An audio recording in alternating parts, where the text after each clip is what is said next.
Hello everyone, welcome again in our channel CUET world. और आज इस वीडियो में हम एक टेस्ट को डिस्कस करेंगे। अभी एक्चुअली आपका एग्ज़ाम 2 दिनों में होने वाला है। 8 तारीख को पॉलिटिकल साइंस का एग्ज़ाम है।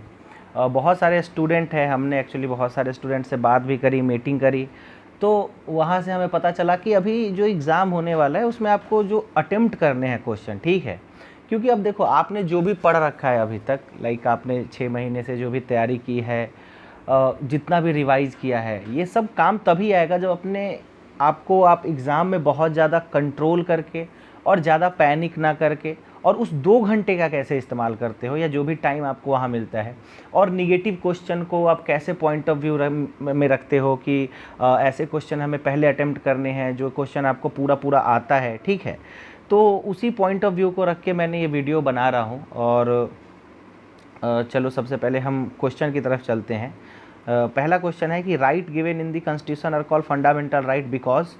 तो ये देखो, ये इजी क्वेश्चन है। आपको सबसे पहले ये क्वेश्चन पढ़ना है और समझना है कि आपने जो फंडामेंटल राइट में पढ़ रखा है उसका बहुत ही सिंपल क्या एजम्पशन होता है फंडामेंटल राइट का, कि फंडामेंटल राइट जो है वो जस्टिसिएबल इन नेचर है, और इसीलिए उसको फंडामेंटल राइट भी कहा जाता है, क्योंकि वो हमारा बहुत बेसिक अधिकार है।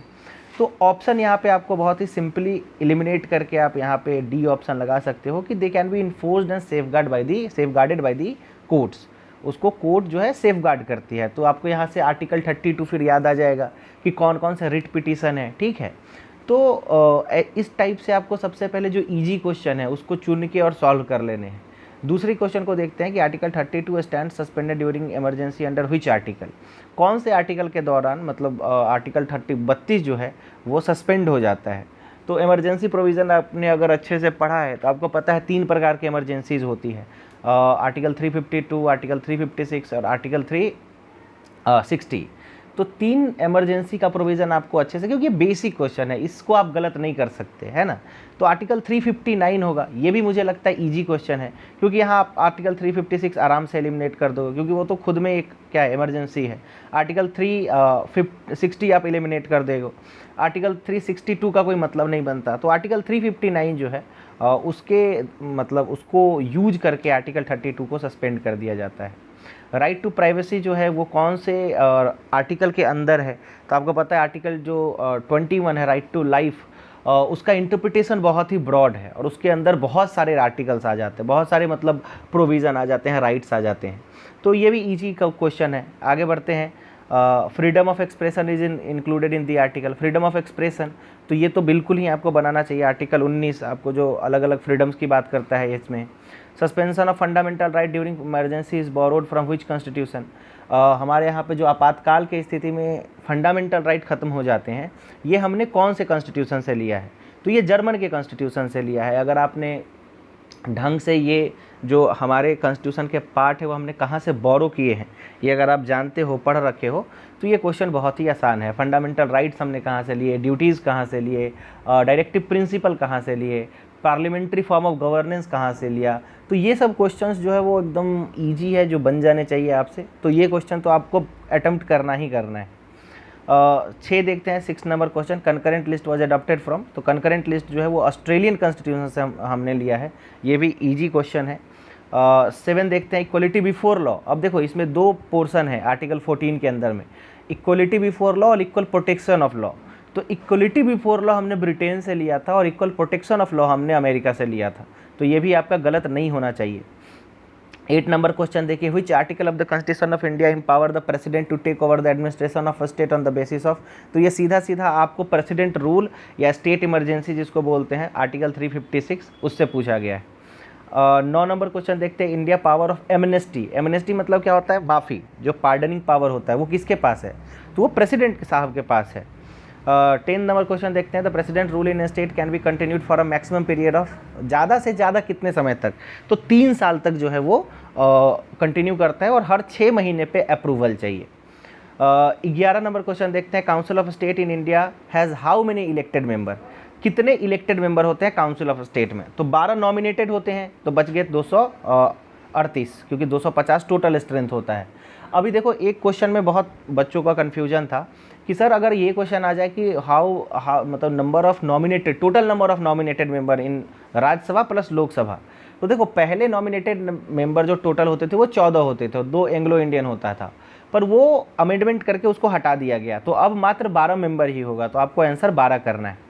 12th नंबर क्वेश्चन देखते हैं, executive power in India is actually exercised by, actually मतलब बोल रहा है डी फैक्टो कौन है एग्जीक्यूटिव हेड। तो आपको पता है कि वैसे तो कॉन्स्टिट्यूशन में सारा जो एग्जीक्यूटिव एक्शन है वो प्रेसिडेंट के नाम से लिया जाता है, बट जो एक्चुअल में पावर है वो काउंसिल ऑफ मिनिस्टर के द्वारा लिया जाता है, जिसका हेड प्राइम मिनिस्टर होता है। पहला अमेंडमेंट एक्ट कब आया था, तो इसमें कंफ्यूज हो जाओगे 1950 में कि 1951 में। एकदम से याद रखना है आपको, 1951 में फर्स्ट अमेंडमेंट एक्ट हुआ था और उससे बहुत सारे संशोधन हुए थे। क्वेश्चन नंबर 14 देखते हैं, तो supreme commander of the arm forces, तो वो प्रेसिडेंट साहब है। 15 नंबर देखो कि भारत रत्न जो है राजीव गांधी को कब दिया गया था, तो 1991 में दिया गया था। ऐसे क्वेश्चन आपको फैक्चुअली अगर याद है तो अटेम्प्ट करने हैं, नहीं तो इसको छोड़ देना है, क्योंकि मतलब देखो याद है तो है, नहीं तो ये गलत होने का चांस बहुत ज़्यादा है इसमें। तो इस क्वेश्चन को आप जो है वो छोड़ सकते हो, क्योंकि अगर आप इसको अटेम्प्ट कर लिए और वो गलत हो गया तो आपका जो पहले से भी सही किया हुआ है उसमें से भी नंबर कट जाएगा। तो ये क्वेश्चन आपको छोड़ देना है अगर आपको एग्जैक्टली याद नहीं है तो, ठीक ना। ये क्वेश्चन आप ये सब 14 नंबर क्वेश्चन बिल्कुल कर सकते हो, 15 आप छोड़ सकते हो। 16 नंबर देखिए कि system and process in international politics was written by, तो ये भी आपको याद करने पे है, अगर आपको याद है तो अटेम्प्ट करो, नहीं तो छोड़ दो, ठीक है। तो इसका कैप्लन आंसर है, मॉर्टन कैप्लन जो थे उन्होंने ये सिस्टम एंड प्रोसेस के बारे में इंटरनेशनल पॉलिटिक्स में बात की थी। Swaran Singh committee was constituted by Indira Gandhi for, बहुत बार मैंने क्लास में भी बताया है, फंडामेंटल ड्यूटी के लिए जो कमेटी बनी थी वो स्वरण सिंह ने हेड किया था। तो इजी क्वेश्चन है, इसको आप अटेम्प्ट कर सकते हो और ये करना भी चाहिए आपको अटेम्प्ट। 18 नंबर देखते हैं, digital India initiative by government has objective to, तो क्या क्या ऑब्जेक्टिव था डिजिटल इंडिया का, तो इसमें है to transform the country into digitally empowered society, बिल्कुल सही बात है कि देश को हमको क्या करना है, सशक्तिकरण करना है देश का। Availability of government services to citizen electronically, तो ये भी सही ऑप्शन है, क्योंकि देखो भाई डिजिटल इंडिया का पहला जो स्टेप है वो यही है ना कि हमको जो सुविधाएं हैं वो उसका डिजिटलाइजेशन करना है, तो इसमें बोथ ए एंड बी सही हो जाएगा। तो प्रीएम्बल ऑफ इंडिया जो हमारे प्रीएम्बल में हमारे जो भारत का प्रस्तावना है उसमें हमने लिबर्टी, इक्वलिटी और फ्रेटर्निटी का कंसेप्ट कहाँ से लिया है, फ्रेंच रेवोल्यूशन से लिया है। Who among the following former president of India kept the Indian post office amendment bill pending, तो इसका सही आंसर जैल सिंह है। अब आपको ये क्वेश्चन याद है तो अटेम्प्ट करो, नहीं याद है तो छोड़ दो, इसमें कोई प्रोबेबिलिटी या 50-50 ऐसा कुछ नहीं है, इसमें जैल सिंह जो है वो सही है। अगर आपको थोड़ा सा भी कन्फ्यूजन है तो इस क्वेश्चन को आप छोड़ सकते हो, क्योंकि निगेटिव मार्किंग वाले पेपर में आपको छोड़ना कितना क्वेश्चन है ये भी बहुत इंपॉर्टेंट होता है। बहुत सारे ऐसे बच्चे हमने देखे हैं जिनका ऐसे सिलेक्शन हो जाता अगर वो बहुत ज़्यादा मिस्टेक ना करके आते हैं, उनका बहुत ज़्यादा निगेटिव में नंबर ना कटता। तो 21 नंबर क्वेश्चन देखो, central vigilance commission was setup on the recommendation of, तो वो संथन कमेटी की रिपोर्ट जो थी उस पर सीवीसी का गठन हुआ था। तो ये भी क्वेश्चन वैसा ही है, याद है तो आपको अटेम्प्ट करना है, नहीं तो इसको भी आप छोड़ सकते हो, इसमें आप रिस्क नहीं ले सकते। 22 क्या है, which one of the following use the phrase the United nation is sharing in the name of solidarity for underlining the necessity of UN.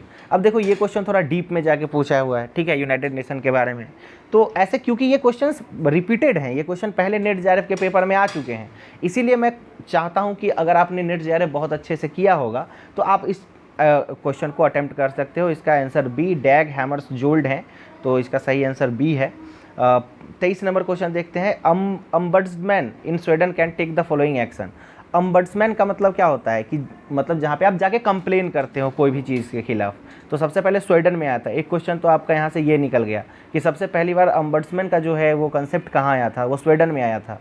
तो पहला है कि एक्ट अगेंस्ट द जुडिशियरी, दूसरा है act on the individual complaint, can act against member of parliament and can act suo motu.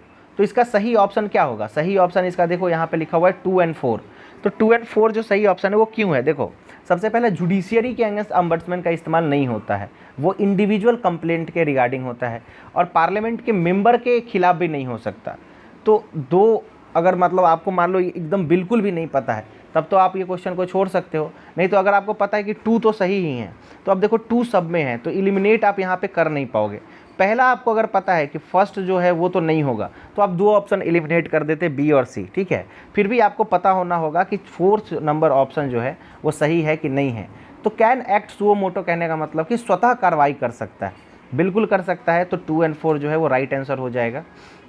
24 number है the class of civilization and the making of the world order. बहुत ही आसान question है, Samuel P Huntington के द्वारा ये लिखी गई किताब थी और बहुत ही इंपॉर्टेंट बुक है, मतलब एग्जामिनेशन के पॉइंट ऑफ व्यू से, जहाँ से क्वेश्चन आपको बहुत बार देखने को मिल जाते हैं।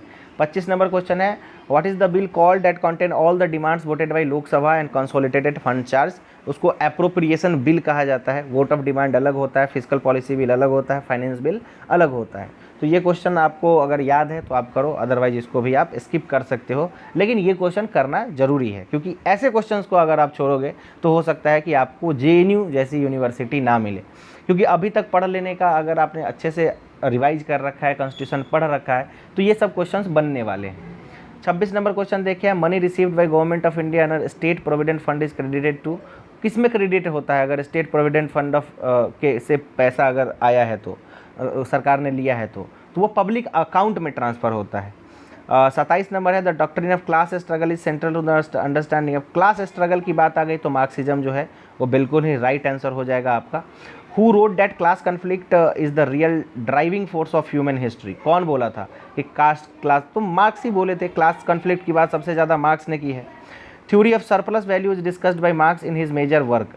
तो ये बड़ा इंपॉर्टेंट हो जाता है। यहाँ पे कुछ किताबें हैं जो, अब देखो ये क्वेश्चन थोड़ा और डिफ़िकल्ट हो सकता था, बट इस क्वेश्चन को ऐसे बनाया गया कि चलो आप मार्क्स के किताब, जैसे हो सकता था कि मार्क्स का जो किताब है उसी का बहुत सारा नाम दे दिया जाए, ठीक है, क्योंकि मार्क्स ने बहुत सारी किताबें लिख रखी है। पर अगर आप यहाँ पे देखोगे तो जो बुक है वो मार्क्स के बुक एक ही है, इसमें जो है दास कैपिटल। बाकी प्रिजन नोटबुक आपको पता है ग्रामसी का है, स्टेट एंड रेवोल्यूशन थेडा स्कॉचपॉल का है, व्हाट टू बी डन जो है वो लेनिन का है। तो ऑप्शन सी जो है वो आपका यहाँ पे करेक्ट हो जाता है। 30 नंबर क्वेश्चन है name the scholar who criticize Marxian as a utopia but a generous and human one.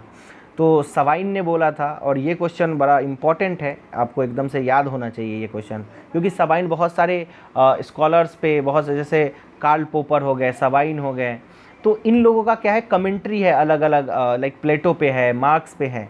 तो ये आपको अच्छे से, अगर आपने ओपी गावा ढंग से पढ़ रखा है तो ये सब क्वेश्चन आपसे नहीं छूटने वाला है। Who made Marxian a practical creed in Russia. Lenin ने किया था। 32 है Lenin's well known work state and revolution was written in, sorry अगर स्टेट एंड रेवोल्यूशन लेनिन का लिखा हुआ है तो ये जो है कब लिखा गया था, तो ये 1917 में 1917 में लिखा गया था लेनिन के द्वारा। तो ये ऑब्वियसली बहुत ही स्पेसिफिक है, क्योंकि बुक का ईयर थोड़ा डिफिकल्ट हो जाता है याद करना, और याद करने से ज़्यादा है कि एग्जामिनेशन हॉल में रिकॉल करना थोड़ा ज़्यादा डिफिकल्ट हो जाता है। तो ये आपको ध्यान में बातें रखनी है। 33 नंबर है who wrote that imperialism is the final stage of capitalism. Lenin ने कहा था, ये तो बड़ा फेमस कोट है लेनिन का।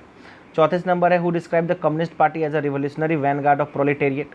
और अगेन लेनिन ने कहा था, वैनगार्ड ऑफ जो हम बोलते हैं वैनगार्ड का कंसेप्ट लेनिन साहब ने ही दिया था।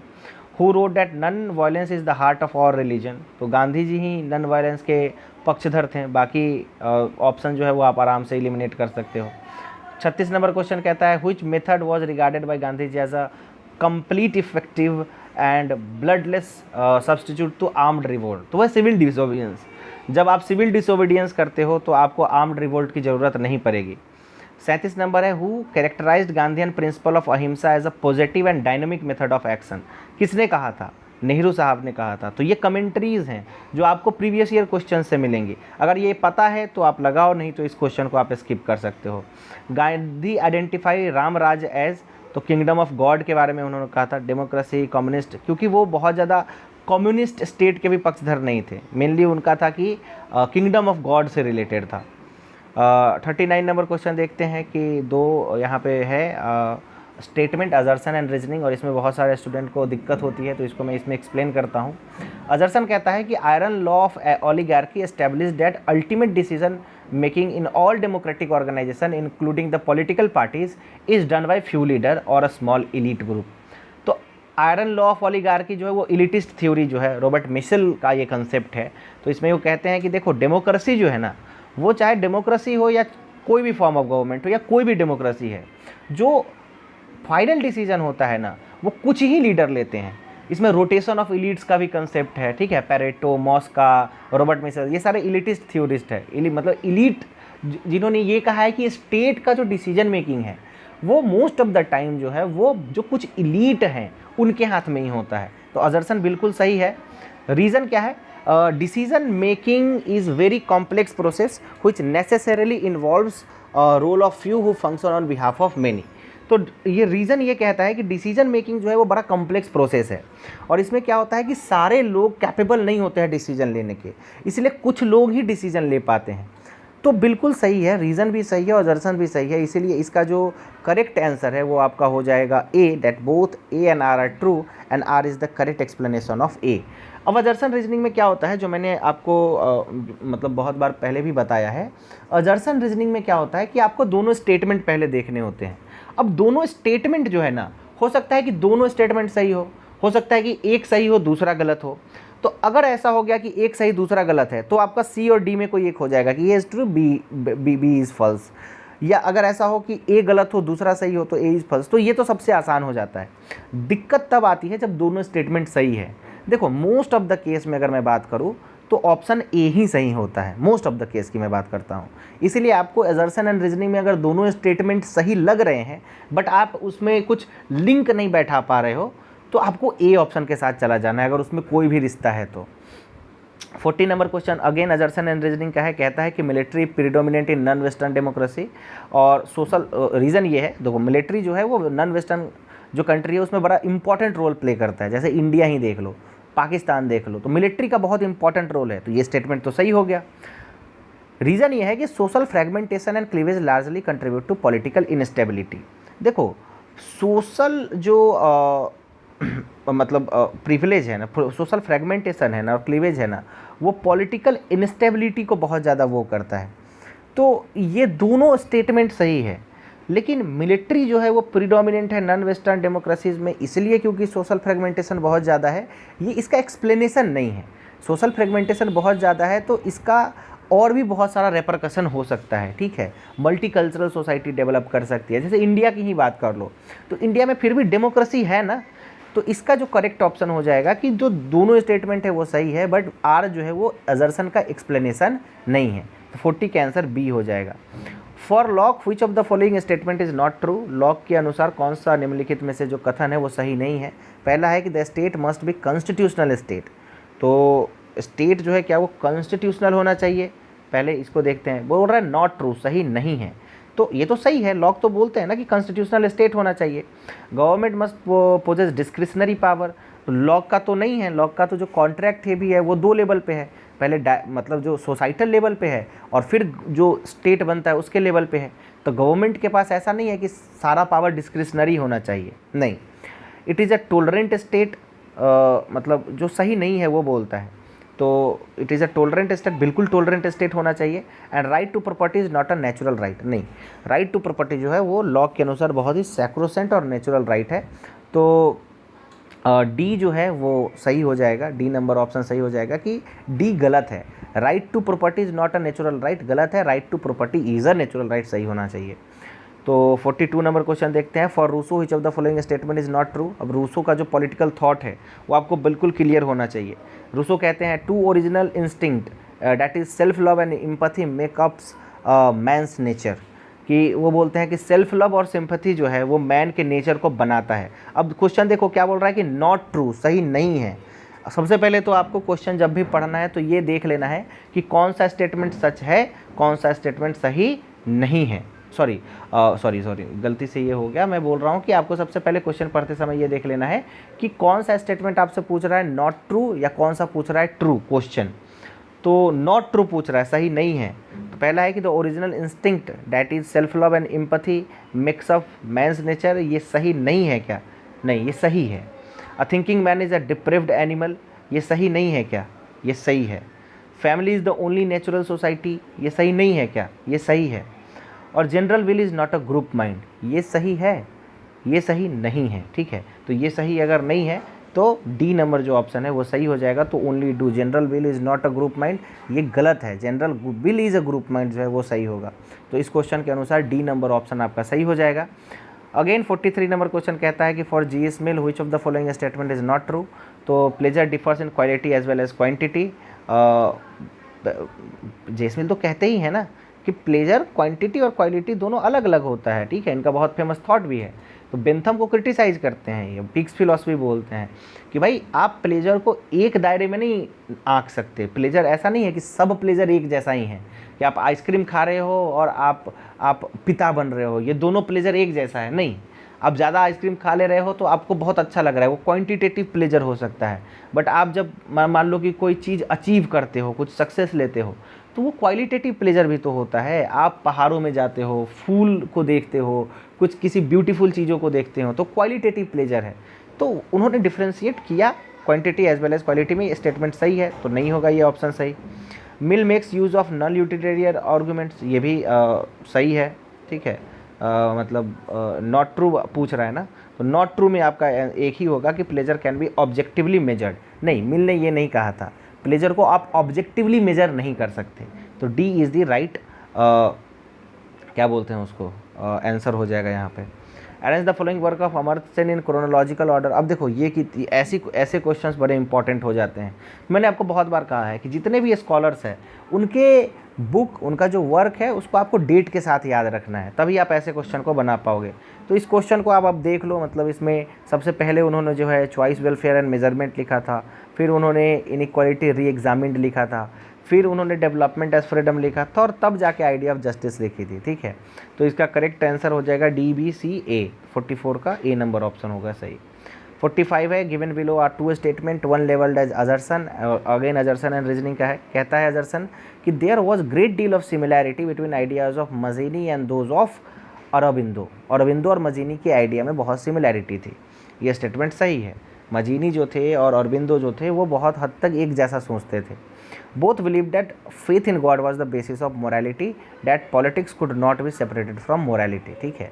तो रीज़न भी सही है और reason is the correct example. दोनों का थॉट यही था कि जो गॉड है वो मोरालिटी का बेस है। गांधी का भी आप देखोगे तो बहुत सारा आइडिया इससे मिलता जुलता है कि मोरालिटी है ना, क्योंकि हम अगर रिलीजन में बिलीव रखते हैं तो कहीं ना कहीं रिलीजन का मतलब पहले मोरालिटी ही था कि हम नैतिक हो, हम कोई गलत काम ना करें। तो अगर पॉलिटिक्स जो है आप इससे सेपरेट कर दोगे तो पॉलिटिक्स बहुत ही अनएथिकल हो जाएगा। तो ये दोनों सही है। 46 नंबर क्वेश्चन देखते हैं। Identify the correct sequence in which general system theory has been adopted in social science. तो कैसे कैसे जनरल सिस्टम थ्योरी सबसे पहले, अब इसमें जो आपका एक सबसे अच्छा यहाँ पे बनेगा कि जनरल सिस्टम थ्योरी सबसे पहले कौन से सब्जेक्ट में आई थी। ये ओपिगावा अगर आप पढ़े हो ढंग से तो ये बड़ा अच्छे से वहाँ पे लिखा हुआ है और समझाया हुआ है। सबसे पहले जो जनरल सिस्टम थ्योरी आई थी वो एंथ्रोपोलॉजी में आई थी। तो सबसे पहले तो आपको ऑप्शन अब देख लेने हैं कि कौन सा ऑप्शन है जिसमें एंथ्रोपोलॉजी पहला है। तो एलिमिनेट हो गया ए और बी, बच गया बी और डी। उसके बाद जनरल सिस्टम थ्योरी जो है वो सोशियोलॉजी में आई थी। तो आपको देख लेना है कि 3 के बाद 2 कौन है। 3 के बाद 2 बी नंबर ऑप्शन में है तो बी नंबर करेक्ट हो जाएगा। और उसके बाद जो है वो साइकोलॉजी में और लास्टली पॉलिटिकल साइंस में आई थी। तो इसका करेक्ट आंसर यहाँ पे आपका बी हो गया, 3214। लेजिटिमेशन क्राइसिस जो टर्म है, the term legitimation crisis in terms of erosion of confidence in public institution resulting in coercive apparatus of state was developed. तो लेजिटिमेशन क्राइसिस जहाँ पे आप गया, आपको हैबरमास याद रखना है। हैबरमास ने ही ये कंसेप्ट दिया था। 48 नंबर क्वेश्चन को देखें कि which of the following is not true of a constitution. तो कॉन्स्टिट्यूशन के बारे में कौन सा कथन सत्य नहीं है। तो it safeguards the political institute, ये तो सही है। It is the source of all authority of the organ of the government, यही तो काम है कॉन्स्टिट्यूशन का कि लिमिट करना गवर्नमेंट के पावर को।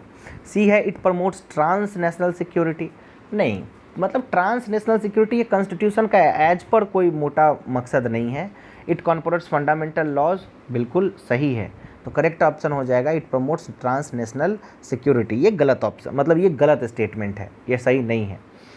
तो 49 नंबर देखते हैं, which who among the following are European thinker associated with theory of political elites. तो इसमें पैरेटो और मॉस्का है, बिल्कुल आपको सम्पीटर और लैसवेल जो है they are not the thinker related to ये जो elite theory of political elites जो देते हैं उससे रिलेटेड नहीं है। तो ए नंबर आपका सही हो गया। 50 नंबर क्वेश्चन देखते हैं, who among the following do not make any distinction between interest group and pressure group. कौन जो है वो इंटरेस्ट ग्रुप और प्रेशर ग्रुप में कोई अंतर नहीं समझते हैं। अब ये सब थोड़े टफ लेवल के क्वेश्चन है, लेकिन आपको ऐसे क्वेश्चंस को भी करना है तभी आपको जेएनयू जैसा इंस्टीट्यूशन मिलेगा। क्योंकि देखो ये पेपर ऐसे ही डिज़ाइन होता है कि जो मोटा मोटा एवरेज क्वेश्चन सही कर ले रहा है उसको मिल जाएगा कोई ना कोई यूनिवर्सिटी, बट जेएनयू करने के लिए आपको बहुत अच्छा स्कोर करना पड़ेगा। तो इसका जो सही ऑप्शन हो जाएगा वो हो जाएगा डी ओनली, क्योंकि सिर्फ जेम्स कोलमैन है among the following do not make any distinction between interest and pressure group, जो नहीं बनाते हैं, ठीक है। तो डी नंबर ऑप्शन आपका सही हो जाएगा। ये बड़ा थोड़ा डीप क्वेश्चन है, तो ये आपको अच्छे से याद होना चाहिए अगर आपने पढ़ रखा है तो। 51 नंबर क्वेश्चन देखते हैं, among the following declare that state is retreating in the face of superior power of globalisation. तो ये बड़ा फेमस स्टेटमेंट है, ये तो सही करना ही है आपको। Susan Strange is the correct answer. 52 देखते हैं, among the following argue that realism is likely to remain a single most useful instrument in our intellectual tool box. तो ये भी अगेन रिपीटेड क्वेश्चन है, नेट जेआरएफ में पूछा जा चुका है। Stephen Walt is the correct answer. 53 देखो, ये सारे जो प्रिपरेशन है ना, वो आपको नेट जेआरएफ में भी बहुत फ़ायदा पहुंचाएंगे, स्पेशली पेपर 2 में। Which of the following is not the basic norm of balance of power system that are clear to each of the state actors engage in the process of balancing. कह रहा है कि निम्नलिखित में से कौन सा शक्ति संतुलन प्रणाली का मूल मानदंड नहीं है, जो संतुलन की प्रक्रिया में लगे प्रत्येक राज्य अभिनेताओं के लिए स्पष्ट है, ठीक है।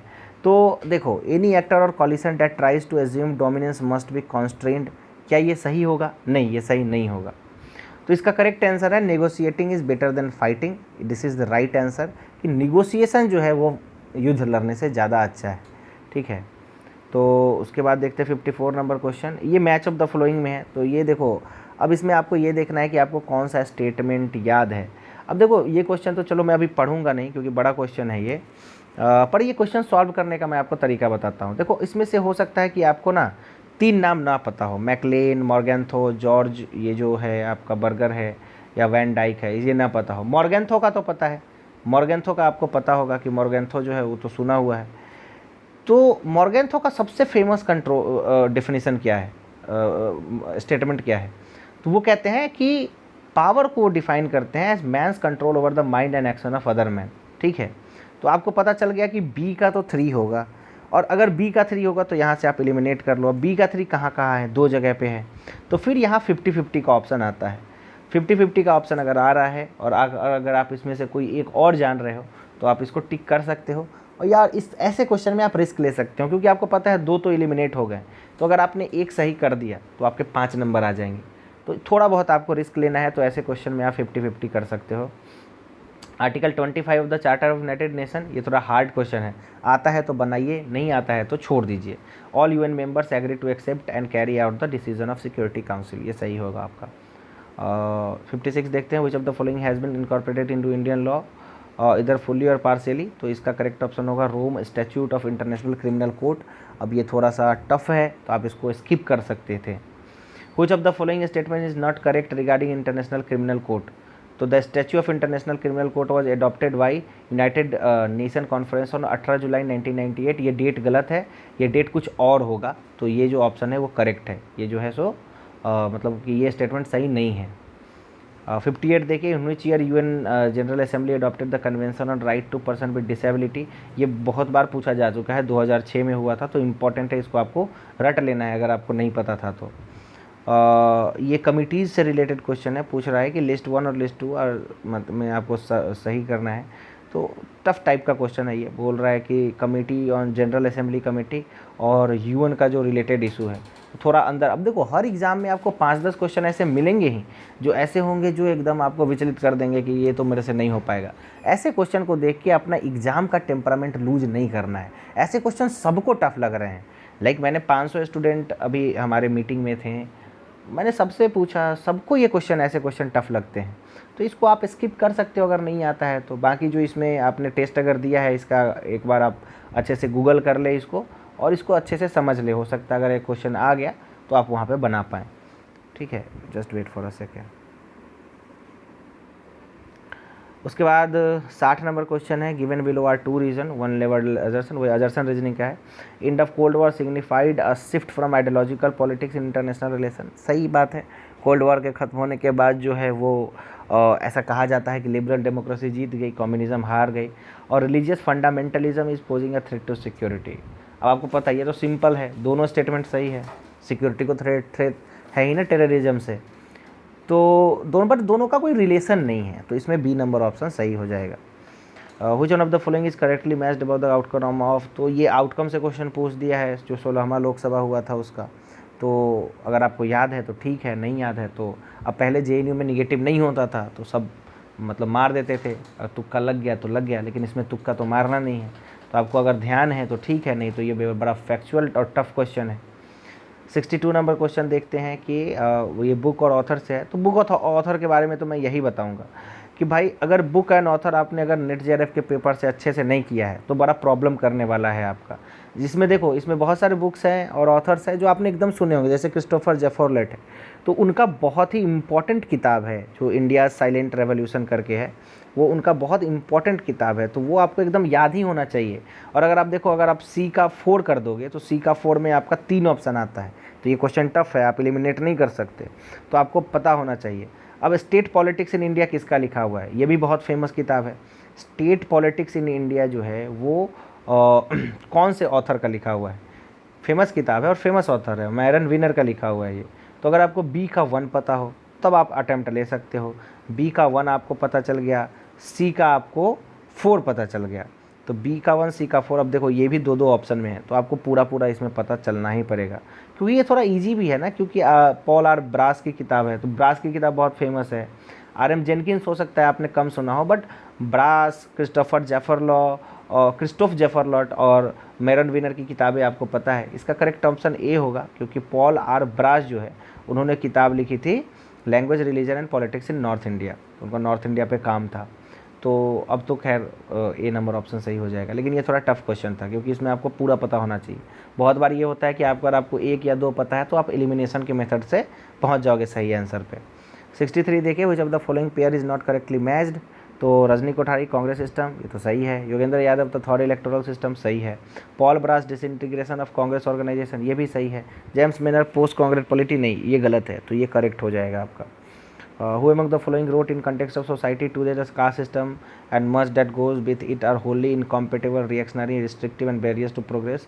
जवाहरलाल नेहरू ने कहा था अपने किताब में कि जो कास्ट सिस्टम है वो प्रोग्रेस का जो है वो क्या करता है, उसको रोक देगा, प्रोग्रेस नहीं करने देगा।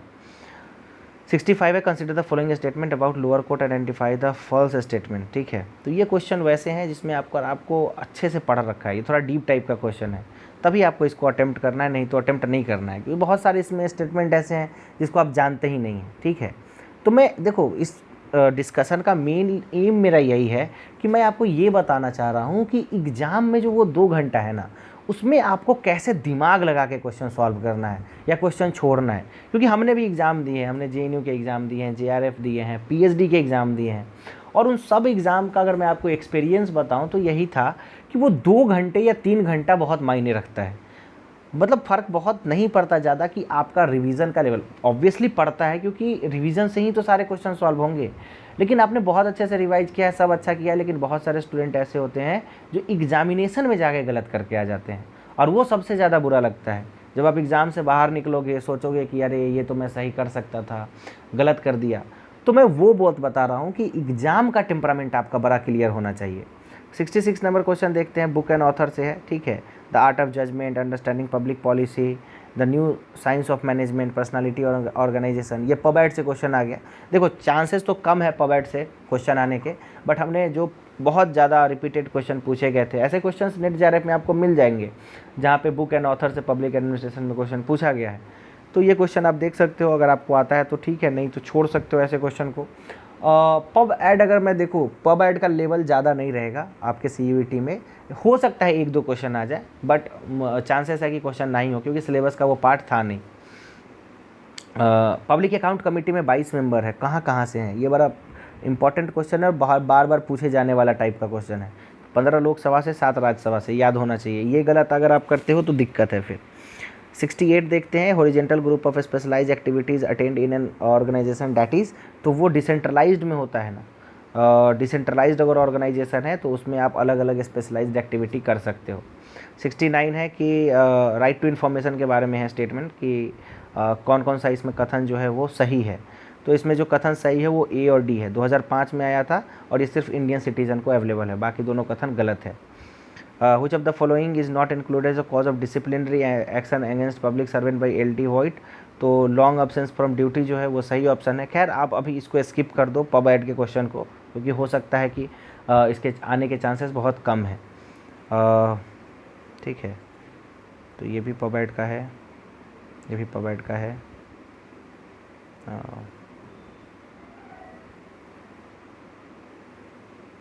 ये क्वेश्चन है आपका, नहीं ये भी पबेड का है।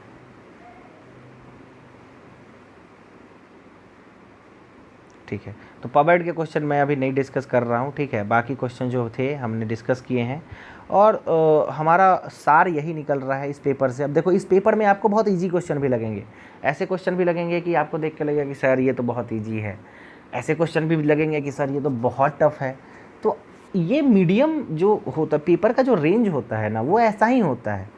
जो मतलब बहुत सारे हमारे प्रोफेसर्स हैं जो क्वेश्चन सेट करते हैं नेट के, जेआरएफ के या एनटीए में क्वेश्चन सेट करते हैं, वो बताते हैं कि एग्जामिनर्स का साइकोलॉजी यही रहता है कि आपको ऐसा पेपर देना है जो ऐसा हो कि उसमें ऐसा सारे क्वेश्चन उठपटांग टाइप के ना हो, या सारे क्वेश्चन बहुत ईजी ना हो।